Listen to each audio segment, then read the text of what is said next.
시청자 여러분 안녕하십니까. 10월 28일 밤 이제 11시 40분이 됐습니다. 지금부터 조국현의 안보 정론을 시작하겠습니다. 조국 사태 관련입니다. 가장 중요한 사건이 지금 아직까지도 이제 중요한 절차가 남아 있어요. 제일 중요한 절차가 뭡니까? 이 사건의 핵심 정점에 조국이 있을 수 있다. 이런 의혹이 아니겠습니까? 그래서 이 검찰에서는 조국 수사를 앞두고 여러 가지 신중한 조치를 계속적으로 취하고 있는 것이 지금 알려지고 있어요. 예컨대 조국 오늘 두 번째로 부인을 면회했습니다. 지난 24일 날 면회를 했고요.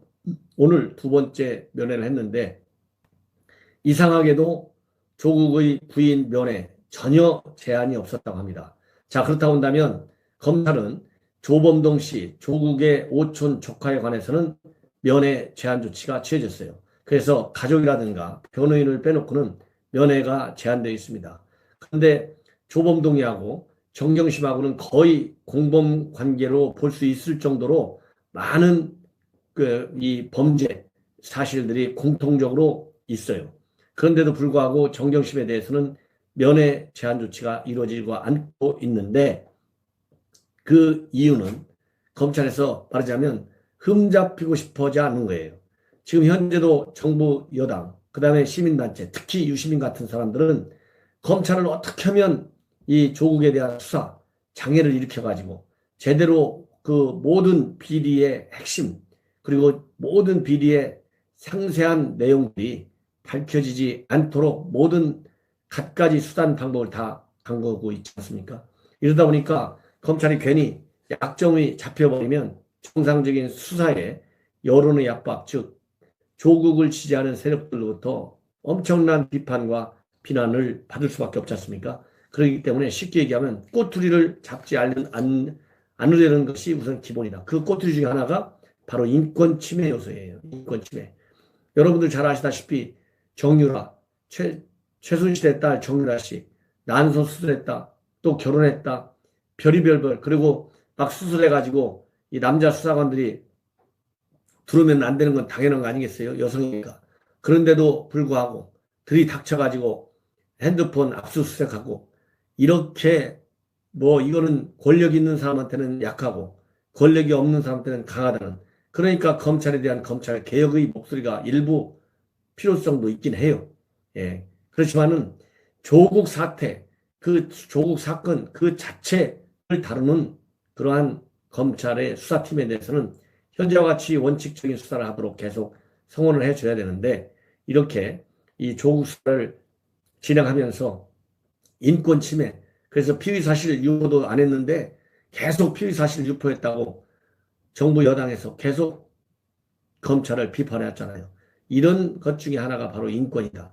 대통령까지 나서서 인권 보호하라고 아주 강력하게 지시했지 않습니까? 절제된 검찰권 행사라고. 이러니 괜히 조국, 예를 들어 정경심이 면회 갈 사람 중에 제일 중요한 사람이 누구예요? 남편인 조국이잖아요. 그러니까 이 피의사실 유포 못하게 한 사람이 또 누굽니까? 바로 조국 아닙니까? 검찰 개혁 차원에서. 이런 것들을 감안할 때 이 검찰에서는 면회 제한 조치를 전혀 안 했다. 예. 또 하나 중요한 것은요, 가족이라는 것이죠. 가족. 이 가족이라는 측면에서 어차피 이 면회하더라도 시간이 10분밖에 되지도 않고 또 이 변호인이 아닌 가족이기 때문에 전부 이게 녹취가 된다고 합니다. 그렇기 때문에 굳이 면회 제한 조치를 할 필요가 없다. 예.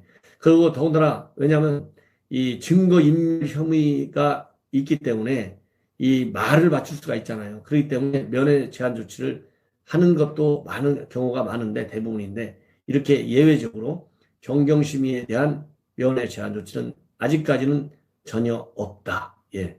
이렇게 우리가 결론을 내리면 될 것 같습니다. 자, 그렇다고 한다면 이제 정경심 씨를 통해서 그리고 조범동을 통해서 이 핵심 범죄 혐의자들이 2명이 다 구속되어 있지 않습니까? 이 구속되어 있기 때문에 이제 남은 것은 제일 중요한 인물이 조국이라고 제가 말씀을 드렸는데요. 이 조국의 소환 조사를 앞두고 검찰에서는 이번 정경심 구속영장 공소장에 중요한 조국과 관련된 핵심 범죄 의혹에 대해서는 싹 뺐다고 합니다. 여러분들 잘 아시다시피 정경심이 공소장에는 11가지 범죄가 무려 전부 열거되어 있어요. 그 중에 최소 4개 정도가 조국과 직간접적으로 연계되어 있다. 이런 것만 보더라도 조국의 범죄 혐의는 이미 상당히 엄중한 수준을 넘어섰다. 저는 그렇게 봅니다. 그럼에도 그렇기 때문에 어차피 조국은 또 형사법 교수, 형법 교수 아닙니까? 그래서 어느 정도 다 알려져 있는 거예요. 그럼에도 불구하고 검찰에서는 매우 신중한, 즉 소환하고 나서 조국 혹시라도 구속영장을 청구할 때 영장이 기각되지 않도록 모든 수사력을 다 동원하고 모든 지혜와 전략을 다 구사하는 것 같아요. 그 전략 중에 하나가 바로 핵심 혐의에 대해서 아예 정경심의 공소장에는 넣지 않은 것이 이제 알려지고 있어요. 이 핵심 혐의 3가지를 뺀 이유는 바로 뭐냐? 조국 선수잖아요. 법률 이 사법시험을 공부해가지고 판검사는 안 해봤지만 어쨌든 서울법대의 교수예요. 그러니 법을 얼마나 잘 알겠어요. 예. 그러다 보니까 공소장에 요만한 한마디라도 제기가 되면 이게 다음에 조국을 소환 조사해서 조사할 때 그야말로 그리고 이제 구속영장까지 청구할 때 오히려 검찰이 손해라는 것이죠. 그렇기 때문에 이 중대한 핵심 범죄에 관해서는 아예 정경심의 공소장에 쓰지를 않았다고 합니다. 예. 그러면 과연 이 범죄 내용이 뭐냐? 검찰에서 이렇게 생략한 공소장에 기재하지 않은 그러한 혐의는 뭐가 있는지를 제가 말씀드리겠습니다. 무려 공소장에 A4 용지 51페이지나 되고 범죄가 11개나 된다고 합니다. 그 중에서 그러면 첫 번째, 이 공문서 위조 혐의, 이것도 중요한 범죄 사실인데요. 이 공직자윤리법 위반을 하는 게 하나 있고 공문서 위조 혐의가 하나 있어요. 그리고 또 하나 제가 보기에는 뇌물 혐의도 있습니다. 그래서 한 3개 정도로 검찰에서 정경심 공소장에 일부러 쓰지 않는 사항이 3개다. 이렇게 보는데요. 구속영장 청구할 때 정경심에 대해서 청구할 때 검찰은 허위 작성 공문서 행사 혐의를 적용했어요. 그런데 여기에서 공문서 위조 혐의는 뺐다고 합니다.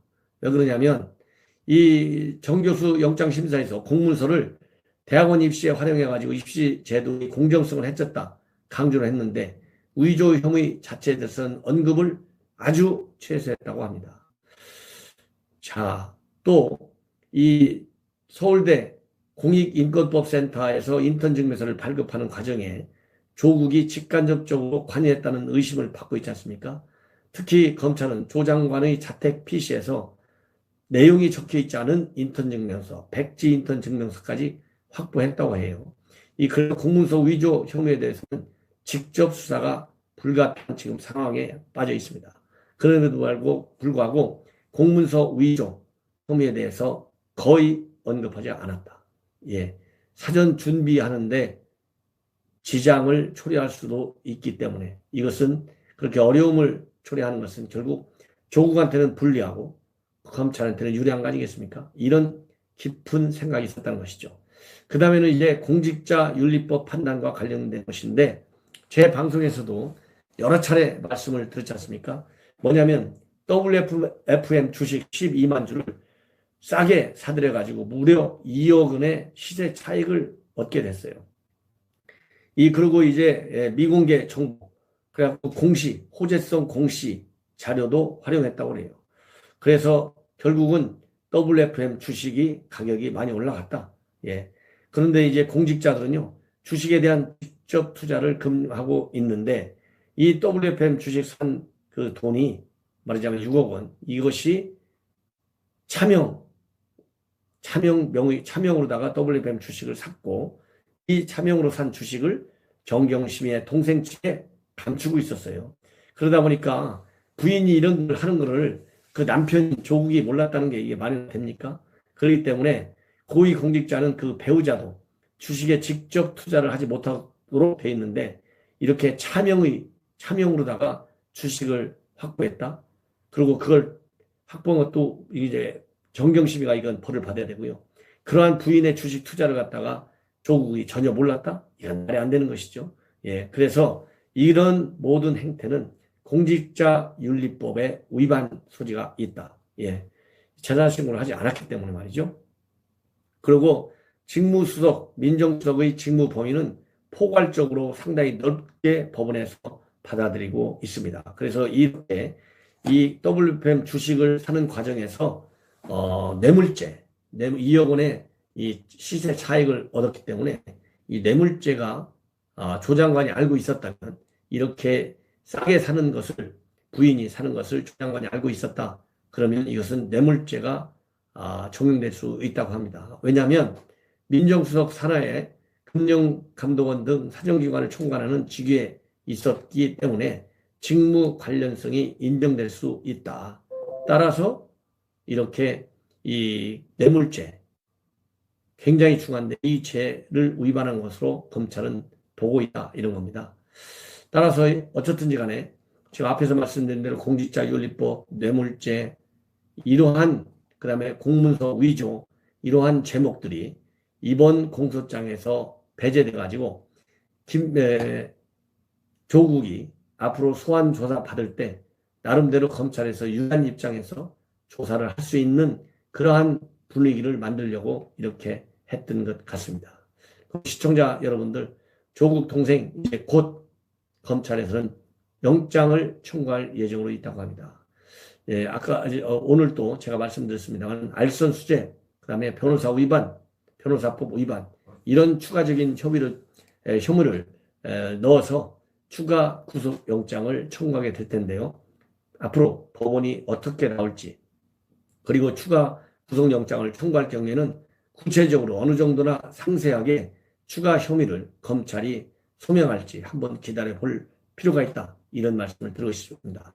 시청자 여러분, 제 방송 끊임없는 사랑과 그리고 조언을 당부드립니다.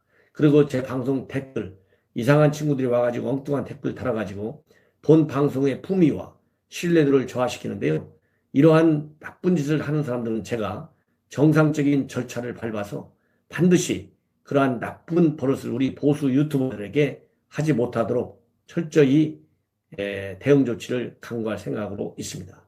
더 이상 제 댓글, 이상한 댓글 다는 이 좌파 절대 용납하지 않을 겁니다. 예. 그리고 제 방송을 사랑하시는 시청자 여러분들께서 이 좌파들의 엉뚱한 댓글이라고 판단되는 것에 대해서는 가차없이 이러한 나쁜 댓글을 달지 못하도록 제가 나쁘게 댓글을 받아야 되는 내용이라면 당연히 받아서 고쳐야죠.